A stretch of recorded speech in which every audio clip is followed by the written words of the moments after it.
Hello students, I am Sanchi, your computer teacher. Today we are going to start chapter number 7, Database Management System. Database Management System, it means DBMS. Before starting this topic, we need to understand what is database. A database is a collection of related data from which user can efficiently retrieve the desired information. Actual में database information का collection होता है जो information correlate करती है और जिस data के हेल्प से यूज़र अपना जो उसे इंफॉर्मेशन कलेक्ट करनी है वो उस इंफॉर्मेशन को कलेक्ट कर सकता है. डाटाबेस सिंपल कलेक्शन टेक्स्ट का भी हो सकता है, उसमें न्यूमेरिकल इंफॉर्मेशन हो सकती है, इमेजेस हो सकती हैं, ऑडियो क्लिप हो सकती हैं, वीडियो क्लिप हो सकती हैं और ये सब हमारा मोस्टली टेबुलर फॉर्म में ऑर्गेनाइज्ड होता है. Now what is database management system, what is DBMS? DBMS is a collection of programs that enables users to create, maintain database and control all the access of the database. Actual में database programmes का collection होता है जो user को permission देते हैं कि आप कुछ भी डाटाबेस में क्रिएशन कर सकते हो, उसकी मेंटेनेंस कर सकते हो और आपको अगर कुछ ऐड करना है तो आप वो भी कर सकते हो. एंड जो हमारा डाटाबेस होता है वो एक ऐसा एनवायरनमेंट प्रोवाइड करता है यूज़र को कि वो उसमें से कुछ भी इंफॉर्मेशन रिट्रीव कर सकता है और स्टोर कर सकता है. Next is advantages of DBMS. Actual में अगर हम डाटाबेस मैनेजमेंट सिस्टम यूज़ कर रहे हैं तो उसकी एडवांटेजेस क्या हैं, हमें क्या बेनिफिट होगा कि अगर हम उस सिस्टम को फॉलो करते हैं. एक्चुअल में अगर आपने डाटाबेस सिस्टम यूज़ किया तो उसका जो बेसिक फीचर है कि वो आपको डाटा को रिडंडेंसी नहीं होने देता, मतलब डाटा की डुप्लीकेसी नहीं होने देता.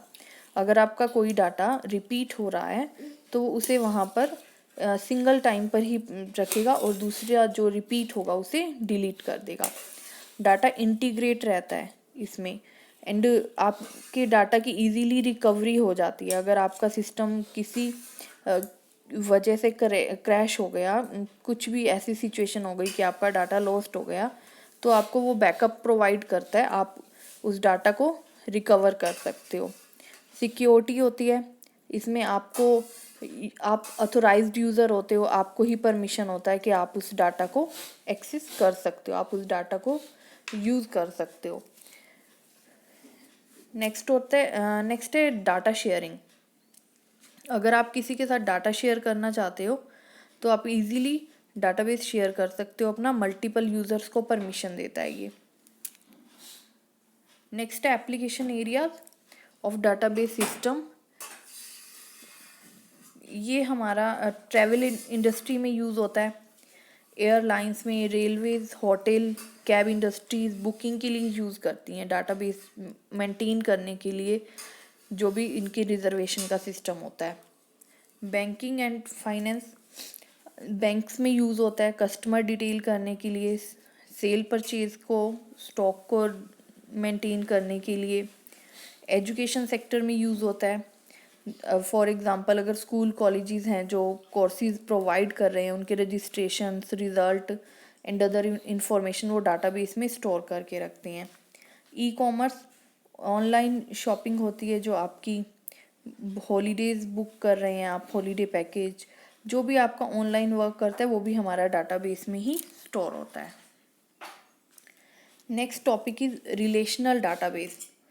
अभी हमने जो स्टडी किया लास्ट, हमने ये स्टडी किया कि डाटाबेस मैनेजमेंट सिस्टम होता क्या है. अब हम टाइप उसका स्टडी करेंगे रिलेशनल डाटाबेस. जो रिलेशनल डाटाबेस होता है ये इंफॉर्मेशन को डाटा को टेबल के फॉर्म में स्टोर करता है और वो टेबल आपस में रिलेटेड होते हैं. ठीक है, तो first of all we need to understand what is table.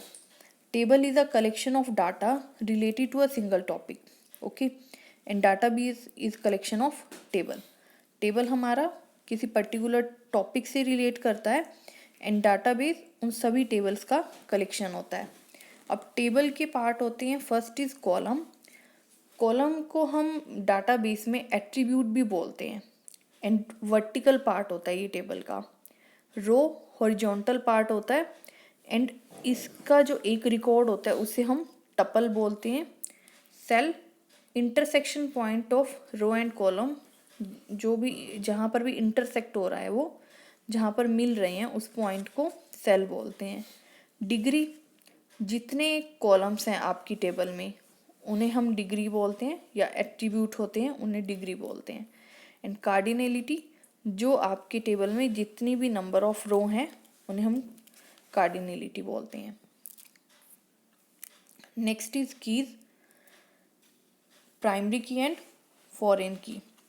Primary की जो होता है आपके टेबल में यूनिकली रिप्रेजेंट करता है किसी भी पर्टिकुलर रिकॉर्ड को। फॉर एग्जांपल, अगर हमने स्टूडेंट रिकॉर्ड मेंटेन किया then admission number is primary key, because हर एक स्टूडेंट का एडमिशन नंबर अलग होगा, किसी का भी सेम नहीं आता। Okay, and next is foreign की।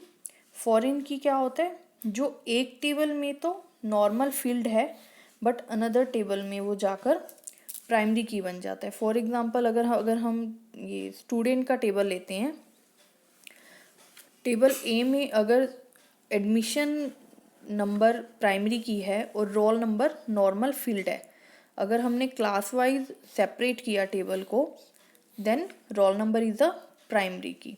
ओके, तो एक टेबल में वो नॉर्मल की था बट जब अनदर टेबल में वो as a primary key role play करेगा तो हम उसे फॉरेन की बोलते हैं। Next is MS Access. MS Access हमारा रिलेशनल डाटाबेस मैनेजमेंट सिस्टम है and short form is RDBMS। ये हमें बहुत सारे इनबिल्ट फीचर्स प्रोवाइड करता है डाटाबेस को क्रिएट करने का, ऑर्गेनाइज करने का, उन्हें मैनिपुलेट करने का। अब अगर हमें अपनी विंडोज़ के साथ इसे वर्क करना है, अगर हमें इसके साथ वर्किंग करना है तो हम इसे ओपन कैसे करेंगे? First of all we need to click on start button, then all program and after that MS office and MS Access. जब हम MS एक्सेस पे क्लिक करेंगे तो ये हमारा ओपन हो जाएगा।